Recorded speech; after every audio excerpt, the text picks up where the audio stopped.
The rain hammered against the floor-to-ceiling windows of the 60-story skyscraper as Victoria Montgomery clutched her swollen belly, 8 months pregnant and trembling, in the marble lobby of Sterling Heights Corporation, the multi-billion-dollar empire she'd built from nothing, though no one in this building knew it. Her husband of 3 years, Daniel Montgomery, stood 15 feet away in his crisp executive suit, his hand possessively wrapped around his mistress Jennifer's waist as he gestured sharply toward the security guards. Victoria had arrived unannounced, soaked from the downpour, her designer maternity dress clinging to her frame, hoping to surprise Daniel with the ultrasound photos tucked in her purse, the ones revealing they were having twins. Instead, she watched in disbelief as the man who'd promised her forever, the man whose child grew inside her, pointed directly at her with cold, unfamiliar eyes and commanded the uniformed guards to remove this homeless woman from his workplace.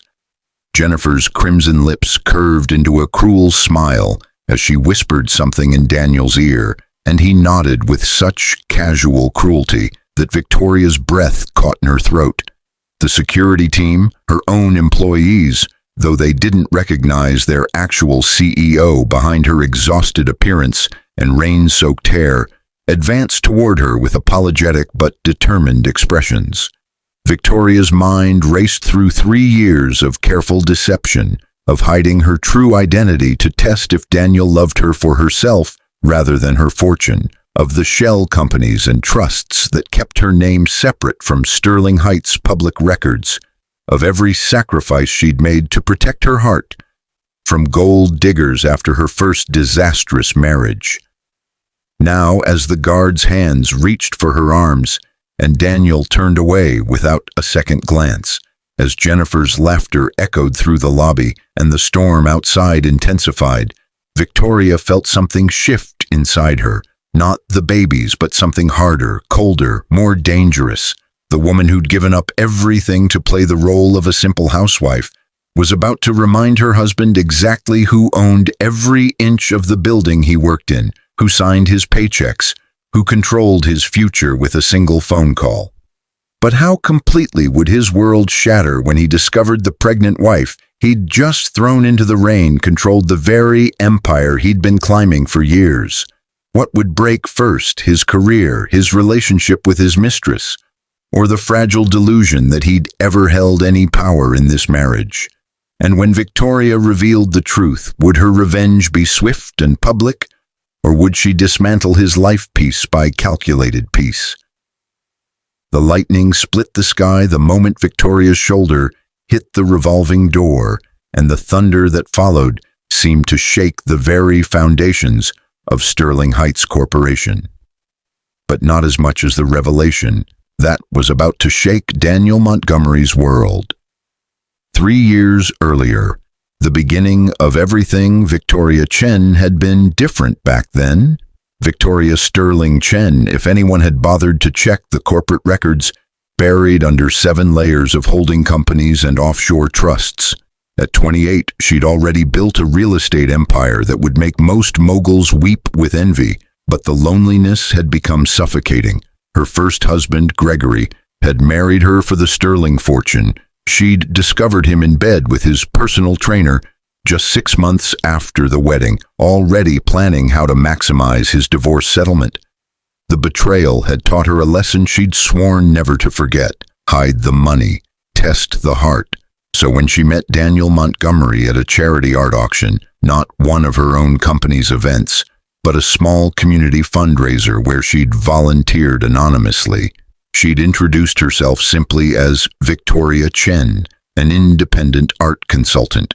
Daniel had been charming, attentive, seemingly unimpressed by wealth. He worked in commercial real estate, he'd explained, climbing the corporate ladder at a large firm. He had ambition but not greed, dreams but not delusions, or so she'd thought. Their courtship had been a fairy tale: coffee dates at corner cafes, walks through Central Park, movie nights in her modest apartment, the one she kept separate from her penthouse for exactly this purpose. Daniel had proposed after 18 months with his grandmother's ring. Not some ostentatious diamond, but a simple gold band with a small sapphire. Victoria had cried real tears, believing she'd finally found genuine love. They married in a small ceremony. Victoria wore off-white instead of pristine white. She'd been married before, after all, though she'd kept that detail vague. Daniel's family welcomed her warmly. His mother called her the daughter I always wanted. His father appreciated her down-to-earth sensibility. The irony was exquisite. 2 months after the wedding, Victoria had done something either brilliantly strategic or catastrophically stupid. She'd arranged for Daniel to be hired at Sterling Heights Corporation. Not directly, that would have raised questions. Instead, she'd had her actual CEO, Marcus Richardson, who knew her true identity, create an opening in the commercial development division and ensure Daniel's resume ended up at the top of the pile. Daniel had been ecstatic. Sterling Heights was one of the most prestigious real estate firms in the country. The salary was triple what he'd been making. The opportunities for advancement seemed limitless. "This is going to change everything for us," he'd told Victoria that night, spinning her around their small apartment. "We can finally start planning for the future. Maybe buy a real house, start a family." Victoria had smiled and kissed him, ignoring the small voice in her head that whispered, "You're playing with fire." She'd been right. Present day, the lobby. The security guard's hand closed around Victoria's upper arm with professional but firm pressure. "Ma'am, I'm going to have to ask you to leave the premises." Victoria's eyes never left Daniel. He'd already turned back toward the elevators. Jennifer pressed against his side like a parasite. The mistress was everything Victoria wasn't in this moment. Dry, perfectly made up, dripping with jewelry Victoria now recognized as pieces she'd noticed missing from their shared jewelry box over the past 3 months.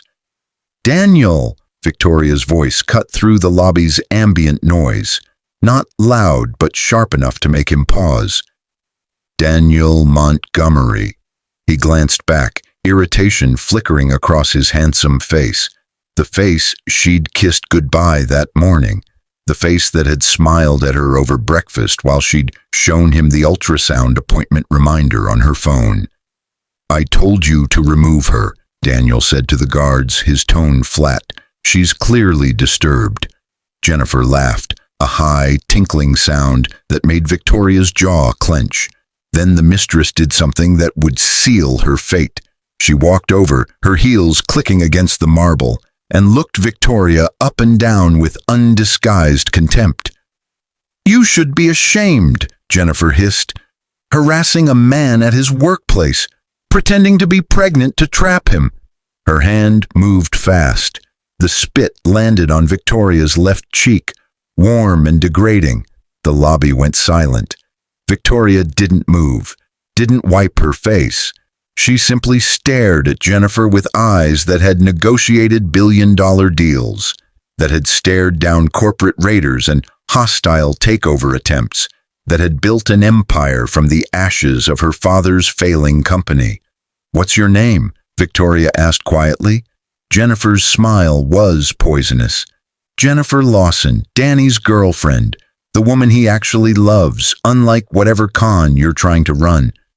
"Jennifer Lawson," Victoria repeated, committing it to memory. Then her gaze shifted to the security guards, Stephen Park and Michael Torres, according to their name tags. "And your names?" Stephen looked uncomfortable. "Ma'am, please don't make this harder." "Your names," Victoria repeated, her voice carrying an authority that made both men straighten involuntarily. "Stephen Park, ma'am. This is Michael Torres." "Thank you, Stephen." "Michael." Victoria finally wiped the spit from her face with the back of her hand. "I'm going to leave now, but I want you both to remember this moment. Remember that you followed orders. Remember that you were doing your jobs." Something in her tone made Stephen's face go pale. Michael's hand dropped from her arm. Victoria walked toward the revolving door, her wet shoes squelching against the marble. Behind her, she heard Jennifer's triumphant laugh, heard Daniel say something about crazy women, heard the lobby return to its normal, bustling rhythm. The rain swallowed her immediately. The storm had intensified, turning the streets into rivers. Victoria stood on the sidewalk, water streaming down her face, her hand protective over her belly where her babies, their babies, kicked and turned. She pulled out her phone. Water dropped on the screen, but it was designed for this. Everything in Victoria's life was designed for contingencies, for disasters, for moments when the mask had to come off. She dialed a number she hadn't used in 3 years. Marcus Richardson, the voice answered on the first ring. Marcus, it's Victoria. A pause. Victoria, what's wrong? You sound... I need you to listen very carefully, Victoria said, her voice steady despite the storm. I'm standing outside Sterling Heights. My husband just had security throw me out of my own building. His mistress spit in my face, and I'm done hiding. Another pause, longer this time. When Marcus spoke again, his voice carried barely restrained fury. What do you need?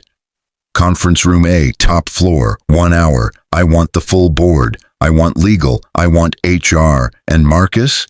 I want every single piece of documentation on Daniel Montgomery's employment, his division's performance, his expense reports, his communication logs, everything. Consider it done. Marcus hesitated. Victoria, are you safe?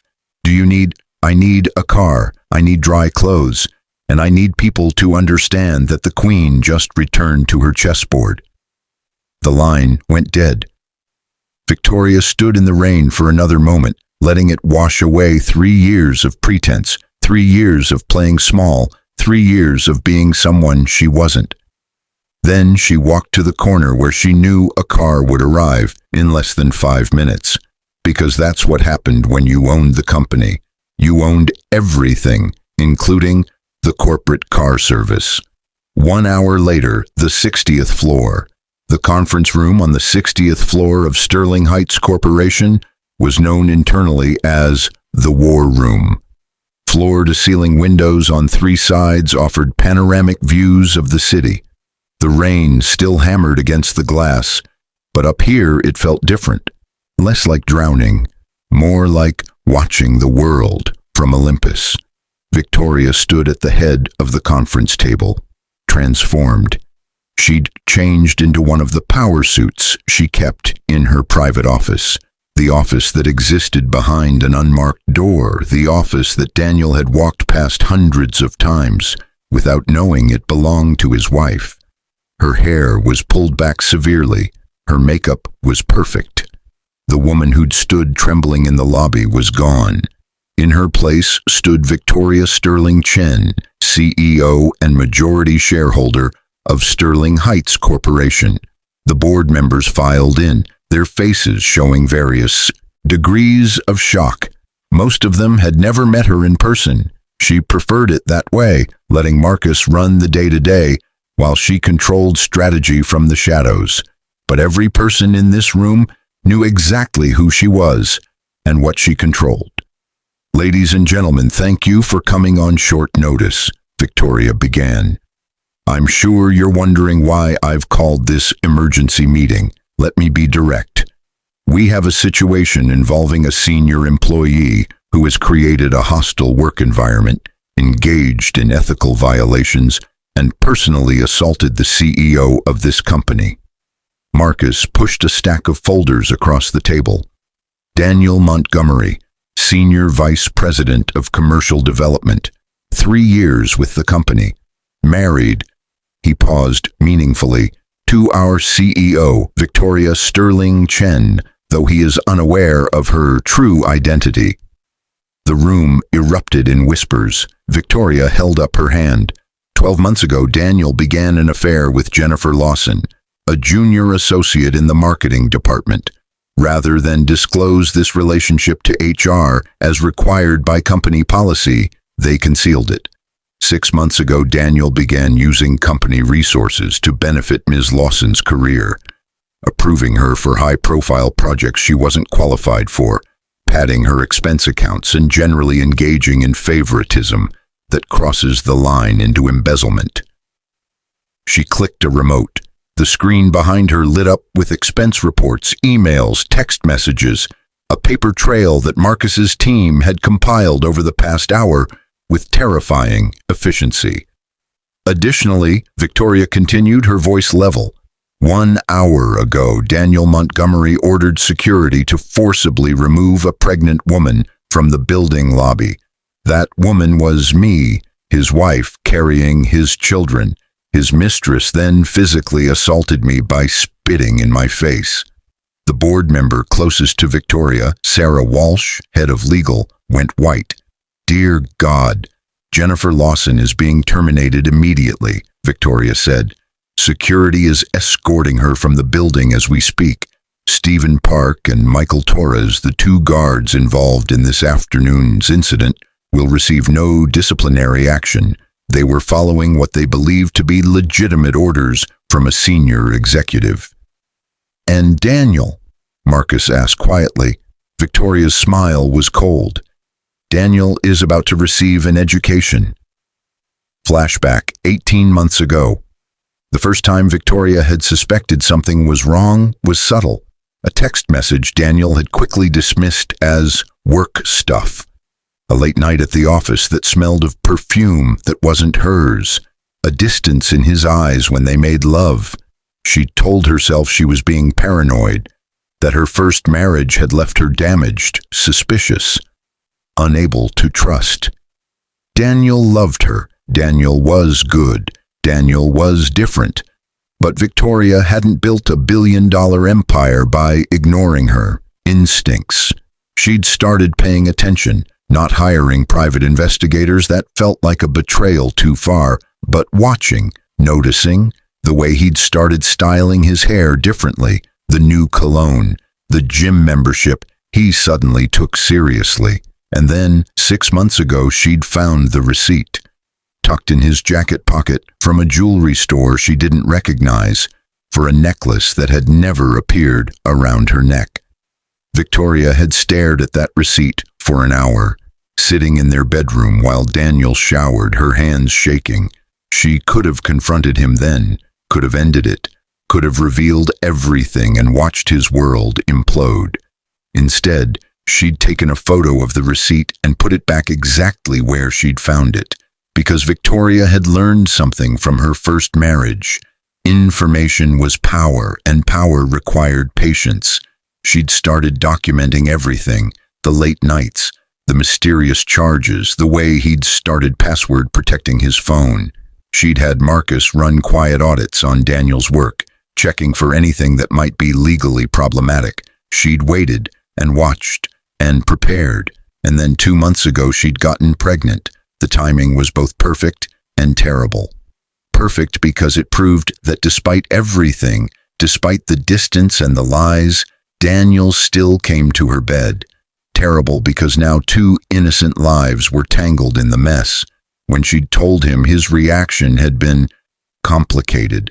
Joy, definitely, excitement, but also something else, guilt, panic, she couldn't tell.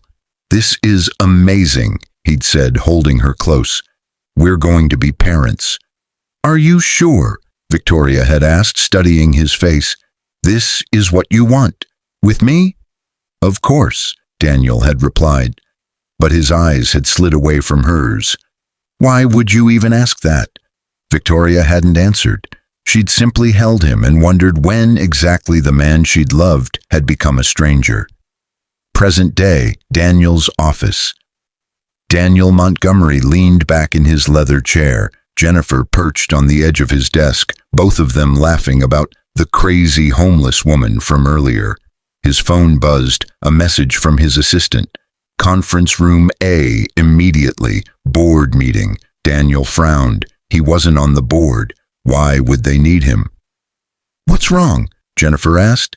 I have to go upstairs. Some kind of meeting. Jennifer's face fell. But we were going to leave early. You promised we'd go to that restaurant. I know, baby, but this sounds important. He kissed her forehead. Wait in my office. I'll be back soon. The elevator ride to the 60th floor felt longer than usual. Daniel straightened his tie, wondering what this could be about. Maybe a promotion. He'd been killing it in his division, bringing in major clients. Maybe they were finally recognizing his potential. He walked into the conference room with confidence, a smile ready. The smile died when he saw who was sitting at the head of the table. For a moment, Daniel's brain couldn't process what his eyes were seeing. It was Victoria, but also not Victoria. This woman wore power like a second skin. Her posture was different. Her eyes were different. Everything about her radiated authority and barely controlled fury. "Mr. Montgomery," she said, her voice cutting through the room like a blade. "Thank you for joining us. Please sit down." Daniel's legs moved automatically, pulling out a chair. His mind was racing. Why was Victoria here? How did she get into this building, into this room? Why was she sitting at the head of the table like she— No, that was impossible. "Mr. Montgomery," Victoria continued, "do you know who I am?" You're my wife, Victoria, but I don't understand." "Let me help you understand." Victoria stood, walking to the windows. The rain had finally stopped, leaving the city washed clean and glittering. "My full name is Victoria Sterling Chen. The Sterling name might sound familiar. It's on the building you're sitting in. My grandfather, William Sterling, founded Sterling Heights Corporation in 1952. My father expanded it into a multi-billion-dollar empire. And when he died 7 years ago, he left it all to me." The room tilted. Daniel gripped the edge of the table. "That's not possible," he whispered. "You're an art consultant. You live in a small apartment. I'm a billionaire who wanted to know if the man I loved actually loved me, or just loved what I could give him." Victoria turned to face him, and Daniel flinched at the look in her eyes. 3 years, Daniel. I gave you 3 years to prove who you really were, and you failed spectacularly. Marcus pushed a folder across the table. "We have evidence of embezzlement, ethical violations, and misuse of company resources. You've been funneling opportunities to your mistress, approving fraudulent expense reports, and generally treating Sterling Heights like your personal piggy bank." "Wait," Daniel's voice cracked. "I can explain." "Explain what?" Victoria's voice was ice. "Explain how you ordered security to throw your 8 months pregnant wife into a rainstorm. Explain how your mistress spit in my face while wearing jewelry stolen from our home. Explain how you've been sleeping with Jennifer Lawson in hotels paid for with company funds." Every word hit like a physical blow. Daniel's face drained of color. "Victoria, please, I made mistakes. I'm sorry, but we can work through this." "No," Victoria said simply, "we can't." Sarah Walsh, the head of legal, cleared her throat. "Mr. Montgomery, you have 2 options. Option 1, we prosecute you for embezzlement and fraud. Given the evidence we've compiled, you're looking at 5 to 7 years in federal prison." Daniel's hands started shaking. "Option 2, Sarah continued, you resign immediately, forfeit all stock options and benefits, and sign a non-disclosure agreement. You will never work in commercial real estate again. We'll make sure of that. But you'll stay out of prison." "That's not a choice," Daniel gasped. "That's extortion." "No," Victoria said quietly. "That's mercy. More mercy than you showed me when you had your guards put their hands on me. More mercy than you showed our children when you turned your back on their mother." The word children seemed to hit Daniel like a truck. Children. Twins. Victoria's hand moved to her belly. "A boy and a girl. They'll have my last name, not yours. They'll inherit this empire, not you. And they'll never know that their father was a man who valued his mistress more than his family." Tears were streaming down Daniel's face now. "Please, Victoria, please, I love you. I made mistakes, but I love you." "You loved who you thought I was," Victoria corrected. "You loved the idea of a simple wife, who would worship you, who would never challenge you, who would let you climb your way to success on your own merits. She paused. But I wasn't that woman. I was always the woman with the power, and you couldn't handle that, could you? Even without knowing it, you needed to feel superior. You needed to find someone who made you feel like a big man. The truth of her words hung in the air. Jennifer has already been escorted from the building, Marcus added. She's been terminated for cause, no severance, and we're considering legal action for the assault on our CEO. Daniel slumped in his chair, broken. What do I tell people? What do I tell my family? That's not my problem, Victoria said. You have until end of business today to clean out your office and sign the resignation papers. Security will escort you out. She nodded to Marcus, who pressed a button. 2 security guards entered, not Stephen and Michael, but 2 others from the evening shift. Daniel stood on shaking legs. As the guards moved to flank him, he looked at Victoria one last time. I really did love you, he whispered. In the beginning. I know, Victoria said, and for the first time her voice cracked slightly. That's what makes this so much worse. The guards led him out. The door closed, and Victoria was left standing at the head of the table, her hand on her belly, feeling the baby's kick. Sarah Walsh approached carefully. Are you all right? No, Victoria admitted, but I will be. 3 months later, epilogue. Victoria stood in the nursery she'd designed herself, not in the small apartment Daniel had known, but in her real home, a penthouse that occupied the top 2 floors of Sterling Heights Corporation. The twins slept peacefully in their cribs, perfect and beautiful in hers. Elena Grace and James William, named after her mother and grandfather. They would grow up knowing their worth, knowing their power, never having to hide who they were to test someone else's love. Marcus had stopped by earlier with the final paperwork. Daniel had signed everything, taken his 6 months of severance. More than he deserved, less than he'd hoped, and disappeared. She'd heard through the grapevine that he'd moved back to his hometown, taken a job at his father's small construction company. Jennifer Lawson had left the city entirely, unable to find work after word spread about what she'd done. Victoria should have felt triumphant, vindicated, powerful. Instead, she just felt tired. Ms. Chen, her assistant David, appeared in the doorway. You have a visitor. She says it's important. Victoria frowned. Who?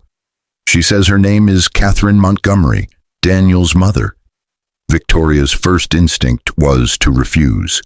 She'd liked Catherine during their brief time as family, but that was before everything. Send her up, Victoria said quietly. Catherine appeared 5 minutes later, looking older than Victoria remembered. The past 3 months had clearly been hard on her too. Thank you for seeing me, Catherine said. Would you like tea? Please. They sat in Victoria's living room, the city sprawling below them. Catherine looked around at the obvious wealth, the original artwork, the floor-to-ceiling windows, and something like understanding crossed her face. He really didn't know, Catherine said finally. Did he? No, Victoria confirmed. I made sure of it. Why? Victoria considered the question. My first husband married me for money. I wanted to know if Daniel was different, if love could exist without power dynamics, without wealth complicating everything. And your answer? I still don't know, Victoria admitted. Because Daniel did love me, I think. But he also needed to feel important, needed to be the provider, the successful one. And when his career started taking off, when he thought he was finally becoming the man he wanted to be, he started looking for someone who would admire that without question. Catherine was silent for a long moment. He's been seeing a therapist. Did you know that? Victoria shook her head. He's trying to understand why he did what he did, why he threw away something real for something empty. Catherine's eyes were wet. "He asked me to tell you that he knows he can never make this right, that he knows he destroyed the best thing that ever happened to him. But for what it's worth, he's genuinely sorry." "Thank you for telling me," Victoria said quietly, "but sorry doesn't change anything." "I know." Catherine stood to leave, then paused. "The babies, my grandchildren, will I ever be able to meet them?" Victoria looked toward the nursery, thinking about Elena and James, thinking about the future she was building for them. "Not now," she said finally, "but maybe someday. If you want to be in their lives, it will be on my terms, and it will have nothing to do with Daniel." "I understand." Catherine moved toward the door, then turned back. "For what it's worth, I think what you did, testing him like that, it wasn't wrong. Any man worth having would have loved you whether you were rich or poor. Daniel failed that test, and my son's failure isn't your fault." After Catherine left, Victoria returned to the nursery. She lifted James from his crib, held him close, breathed in that perfect baby smell. "You're going to grow up knowing the truth," she whispered to him. "That love should never require you to be small. That the right person will celebrate your power, not fear it. That you should never, ever have to hide who you are to be worthy of love." James made a small sound, his tiny hand gripping her finger. Through the windows, Victoria could see Sterling Heights Corporation in the distance, its lights glowing in the evening darkness. Her empire, her legacy, her truth. She'd started this journey wanting to know if genuine love could exist in her world. She'd learned that it could, just not with the person she'd hoped. But standing here, holding her son, with her daughter sleeping peacefully nearby, Victoria realized something important. She didn't need a man to complete her story. She never had. She was already whole. And that, in the end, was the most powerful revelation of all. The spring sunshine streamed through the floor-to-ceiling windows of Sterling Heights Corporation as Victoria Sterling Chen stood before a different kind of board meeting, this one featuring 5-year-old twins who had very strong opinions about the architectural model spread across her office floor. "Mommy, the park needs to be bigger," Elena declared, her dark curls bouncing as she rearranged the miniature trees with the precision of a seasoned urban planner. "People need space to breathe. You always say that." James nodded seriously, adjusting his glasses, so much like Victoria's father in the old photographs. "And the apartments should have big windows, like ours, so families can see the sky." Victoria smiled, crouching down in her tailored suit to join them at floor level. "You're both absolutely right. Marcus, are you getting all this?" Marcus Richardson, now COO and Victoria's most trusted partner, grinned from his seat on her office couch. "Every word, though I'm not sure how to put people need to see the sky in the zoning proposal." "You'll figure it out," Victoria said, ruffling James's hair. "You always do."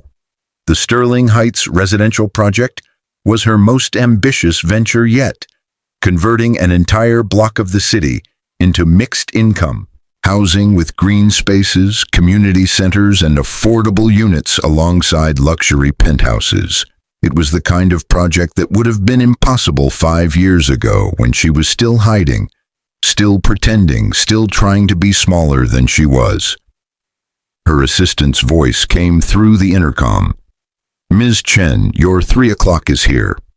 Victoria checked her watch. The interview with Forbes, they were doing a profile on her leadership style, her parenting philosophy, and how she'd transformed Sterling Heights into not just a profitable empire, but a force for social good. "David, can you take Elena and James to the employee lounge? I think Chef Marco was making those cookies they love." "Chocolate chip?" Elena's eyes lit up. "With the sea salt," James added hopefully. "Both," Victoria confirmed, kissing each of their foreheads. "I'll come get you in an hour."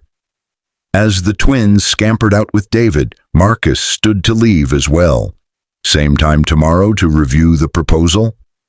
Actually, Victoria said, her tone shifting to something more serious. Stay for a minute, there's something I need to tell you about the interview. Marcus settled back onto the couch, concern flickering across his face. What's wrong? Nothing's wrong, but Forbes asked if they could include a segment about Daniel. The name still carried weight, even after 5 years. Marcus's expression hardened. What kind of segment? Apparently, he's been doing work in affordable housing development, small projects in his hometown. He's been partnering with a non-profit that builds homes for families affected by domestic violence. Victoria moved to the windows, looking out at the city she'd helped shape. They want to frame it as a redemption story, the fall and rise of Daniel Montgomery. And how do you feel about that? Victoria was quiet for a long moment. Honestly, I don't know. Part of me wants to say no, to keep that chapter closed. But another part, she turned to face Marcus.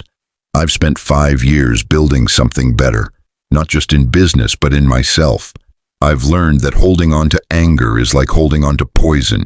It doesn't hurt the other person, it only hurts me. So you're going to let them write about him? I'm going to tell my truth, Victoria said firmly. What happened, what I learned, how it shaped me into the leader I am today. If that inadvertently helps his redemption narrative, so be it. But I won't lie or minimize what he did just to make it a better story. Marcus nodded slowly. You've come a long way from the woman standing in the rain. We both have. The Forbes interview lasted 90 minutes. The journalist, Amanda Chen, no relation, was sharp, thorough, and refreshingly direct. Let's talk about the elephant in the room, Amanda said, her recorder sitting between them. 5 years ago, you revealed your identity in one of the most dramatic ways possible. Your husband had you thrown out of your own building. How do you reflect on that moment now? Victoria took a sip of water, gathering her thoughts. That day was simultaneously the worst and best moment of my life. Worst because someone I loved and trusted showed me exactly who he really was. Best because it freed me from a lie I'd been telling myself, that I needed to be smaller, quieter, less powerful to be loved. Do you regret hiding your identity from him?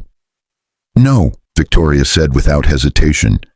I regret that it was necessary. I regret living in a world where women with power are seen as intimidating or threatening. But I don't regret testing whether someone could love me for who I am, not what I have. And your children, how do you talk to them about their father? This was the harder question. Victoria's hand instinctively moved to the locket around her neck. Inside were pictures of Elena and James as newborns. I tell them the truth in age-appropriate ways. They know they have a father. They know he made serious mistakes that hurt their mother. They also know that people are complicated, that we all make choices we regret, and that growth and change are possible. She paused. Daniel has requested supervised visitation through lawyers, through therapists, through every proper channel. After 5 years of therapy and demonstrable change in his life, I'm considering it. Amanda's eyebrows rose. Really? After everything? Not for him, Victoria clarified. For them, Elena and James are starting to ask questions, real questions. They see their friends with fathers and wonder about theirs. They deserve the chance to know him, to form their own opinions with appropriate boundaries and protections in place. That's remarkably generous. Victoria smiled slightly. It's remarkably selfish, actually. I refuse to let Daniel's mistakes 5 years ago dictate my children's future or my own healing. Forgiveness isn't about absolving someone else. It's about freeing yourself from the weight of carrying their sins. How does the Daniel Montgomery of today differ from the one who had you removed from the building? You'd have to ask him, Victoria said. But from what I've observed from a distance, through mutual acquaintances, through the work he's doing, he seems to have become the man I hoped he was when I met him. Someone who serves rather than takes. Someone who builds rather than destroys. Whether that change is genuine or permanent, only time will tell. And if you could go back to that day, standing in the rain, what would you tell yourself? Victoria's eyes grew distant, remembering. I'd tell her that the woman she's about to become is stronger than she knows, that the pain is temporary but the lessons are permanent, and that sometimes the worst moments are actually doorways to the best versions of ourselves. After the interview concluded, Victoria collected the twins from the employee lounge. They were covered in chocolate and laughter, playing a board game with 3 junior associates who'd clearly abandoned all pretense of work. "Mommy, can we come to work with you every day?" Elena asked as they rode the elevator down to the parking garage. "Maybe not every day," Victoria laughed, "but whenever you want to see what Mommy does, you're always welcome." "Do you like being the boss?" James asked suddenly, with that serious tone he got when asking questions that really mattered. Victoria crouched down to his eye level. "I like being able to make decisions that help people. I like building things that make the city better. I like knowing that I can take care of you and Elena and make the world a little bit fairer." She touched his cheek. "Being the boss isn't about being in charge of people. It's about being responsible for them. Does that make sense?" James nodded thoughtfully. "Like how you're responsible for us?" "Exactly like that." They drove home as the sun began to set, painting the city in shades of gold and amber. As they passed Sterling Heights Corporation, Elena pointed at the building. "That's ours, right, Mommy?" "That's yours," Victoria corrected gently. "Mine to build now, yours to inherit someday. But only if you want it. You can be anything you want to be. Architects, artists, teachers, astronauts. The building will always be there if you need it, but it doesn't define who you are." "What if we want to be bosses like you?" Elena asked. Victoria smiled. "Then I'll teach you everything I know, but I'll also teach you what I learned the hard way, that power without compassion is tyranny, that wealth without responsibility is waste, and that success without authenticity is just an expensive lie." That evening, after the twins were bathed and tucked into bed, Victoria stood in her home office, reviewing the architectural plans for the residential project. Her phone buzzed, a message from her lawyer, Patricia Sandoval. "Daniel's therapist sent over the evaluation. He's completed the program. Still wants supervised visitation. Your call, but the therapist believes he's genuinely changed. Attached the report." Victoria stared at the message for a long moment, then she opened the attachment. The report was thorough. 30 pages documenting 5 years of therapy, cognitive behavioral work, amends made, consistent employment in service of others. There were letters from the families he'd helped house, from his therapist, from his own parents documenting the change they'd witnessed. One section caught her attention. "Mr. Montgomery has demonstrated sustained insight into the narcissistic patterns that led to his betrayal of his wife and family. He acknowledges that no amount of changed behavior erases the harm caused. He does not seek reconciliation with Ms. Chen. He recognizes that ship has sailed permanently. His sole focus is on potentially developing an appropriate relationship with his children, should Ms. Chen determine that serves their best interests. It is this evaluator's professional opinion that Mr. Montgomery no longer poses an emotional or psychological threat and has genuinely transformed his value system." Victoria closed the report and walked to the twins' bedroom. She stood in the doorway, watching them sleep. Elena sprawled like a starfish, James curled up with his stuffed lion. They were happy, healthy, whole. Did they need Daniel in their lives? No, they had her. They had Catherine, who visited monthly and had become a doting grandmother. They had Marcus and David and a whole community of people who loved them. But did they deserve the option of knowing their father if he'd truly become someone worthy of knowing? That was a harder question. Victoria returned to her office and picked up her phone. "Patricia, let's set up a preliminary meeting. Just Daniel and me. Neutral location. You present. I want to look him in the eye and see for myself if the change is real. Then I'll decide about the children." The response came quickly. "I'll arrange it. You're doing the right thing." Victoria wasn't sure about that, but she was sure of this. She refused to make decisions based on fear or anger. She'd built an empire on calculated risks and careful assessment. Her children's future deserved the same thoughtful approach. 2 weeks later, Victoria sat in Patricia's conference room waiting. Her hands were steady, her mind clear. She'd dressed carefully, not to impress, but to remind herself who she was: powerful, successful, whole. The door opened. Daniel walked in. He looked different. Older, yes, they both were, but also smaller somehow. Not in a broken way, but in a humbled way. He wore jeans and a simple button-down shirt. No expensive watch, no designer shoes. Just a man who'd learned, perhaps too late, that the trappings of success meant nothing without substance. Their eyes met. Daniel's filled with tears immediately. "Thank you," he said, his voice rough. "Thank you for giving me this chance." Victoria gestured to the chair across from her. Patricia sat at the head of the table, a silent witness. "This isn't about you," Victoria said clearly. "This is about Elena and James. They're asking questions about their father. They deserve honest answers." "I know. They deserve better than what you gave me."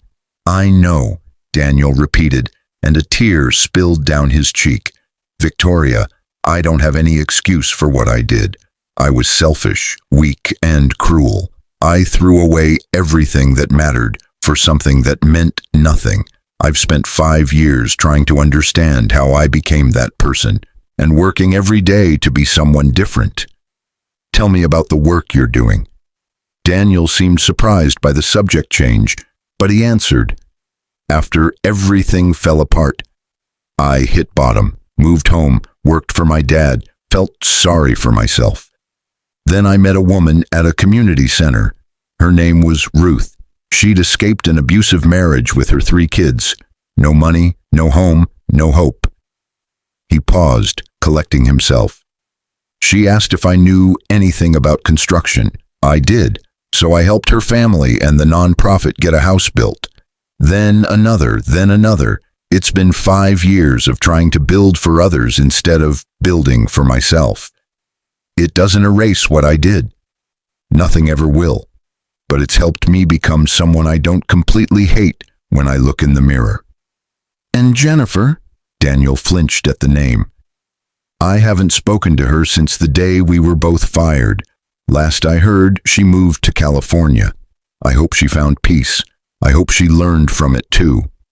He met Victoria's eyes. What I felt for her wasn't love. It was ego. She made me feel important in ways I was too insecure to feel on my own. That's not her fault. It's mine. Victoria studied him for a long moment. "Elena wants to be a city planner. She talks about green spaces and community centers. James wants to make sure everyone has windows to see the sky. They're 5 years old, Daniel, and they already understand that having power means having responsibility to others." "They sound amazing." Daniel's voice broke. "They sound like their mother." "They'll never be like their father was," Victoria said flatly. "I've made sure of that. They're growing up knowing their worth, knowing their power, never having to hide who they are." "Good," Daniel said fiercely. "That's exactly what they deserve. What you deserved. What I failed to give you." Silence filled the room. Finally, Victoria spoke. "I'm going to allow supervised visitation, 1 hour, once a month, at a neutral location with a therapist present. You'll meet them as Daniel, their father. You will not badmouth me, question my parenting or try to insert yourself into their lives beyond what I allow.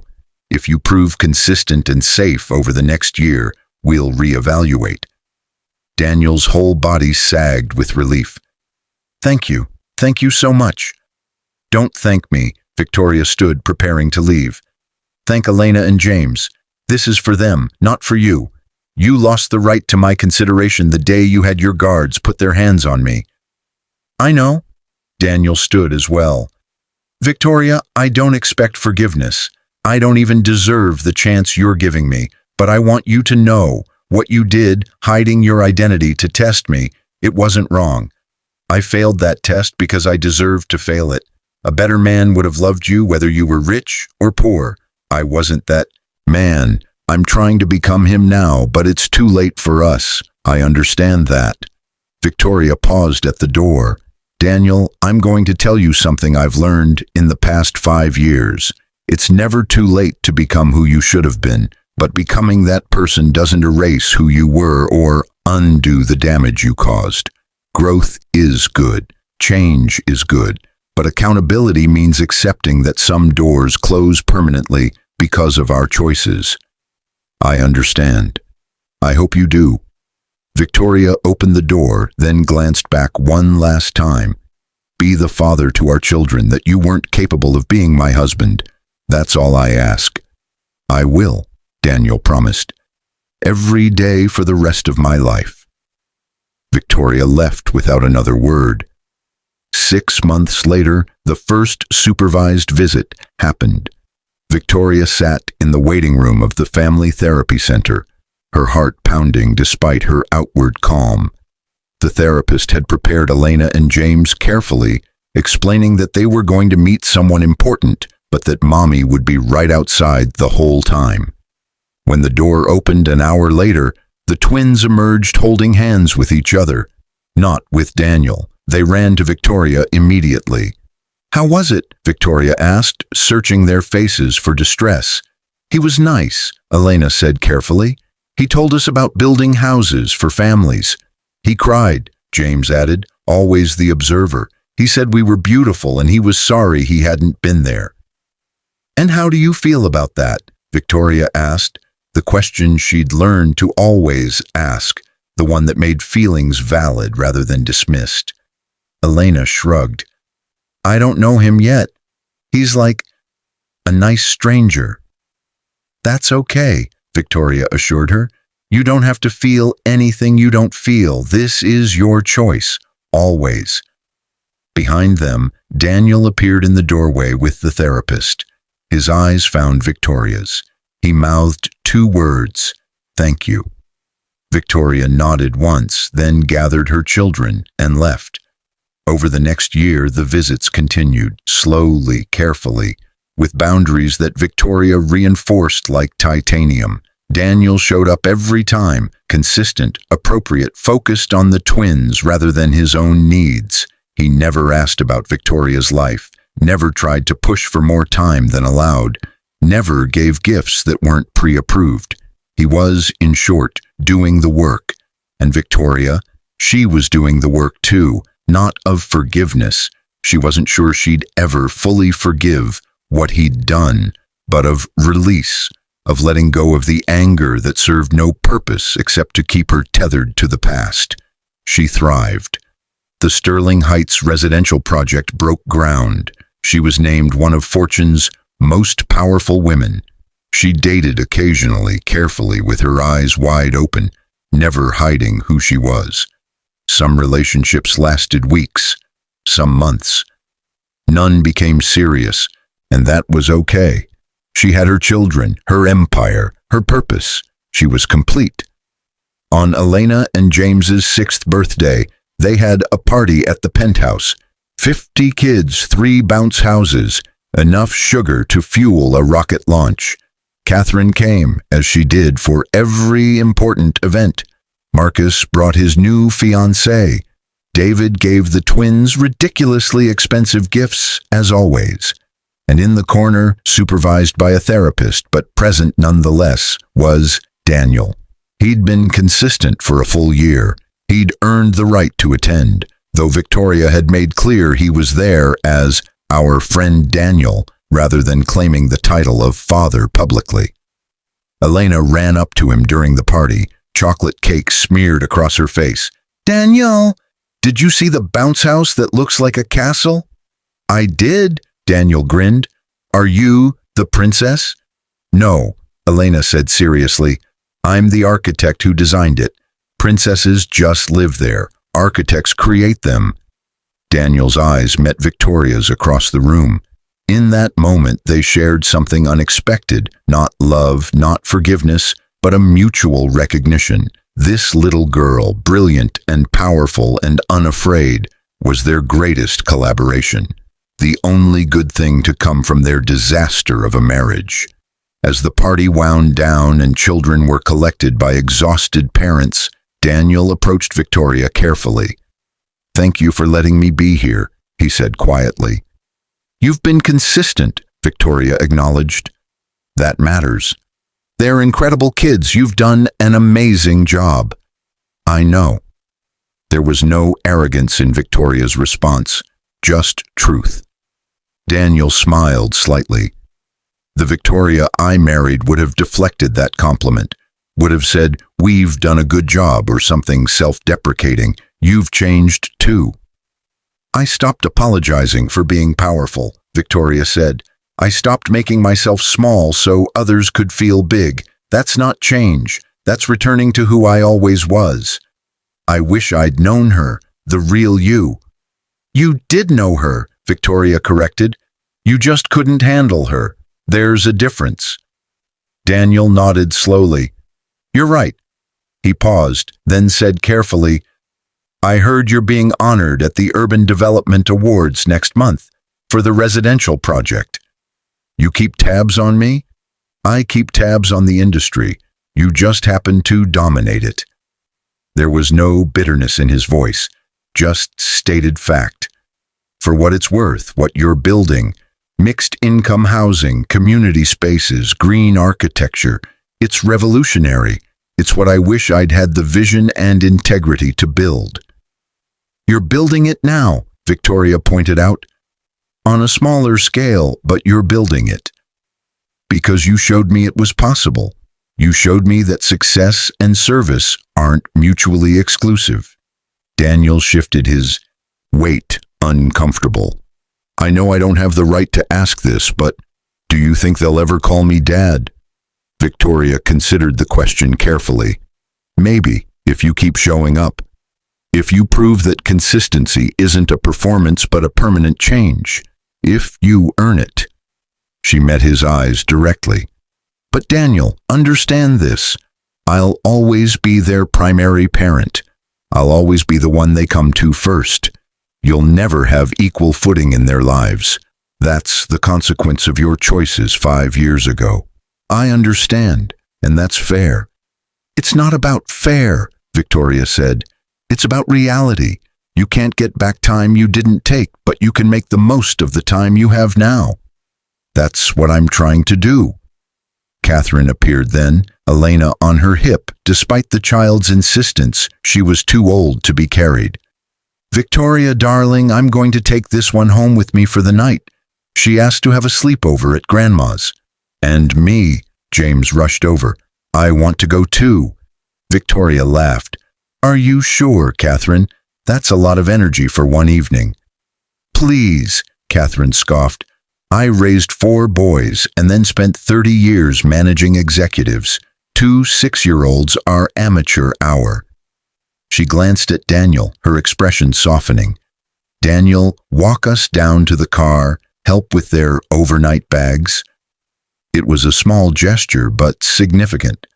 Catherine was building a bridge between her son and his children, facilitating connection without overstepping Victoria's boundaries.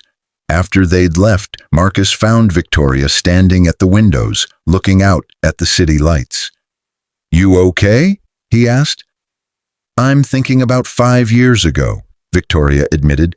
"Standing in the rain, spit on my face, watching the man I loved treat me like garbage." "That was a hard day."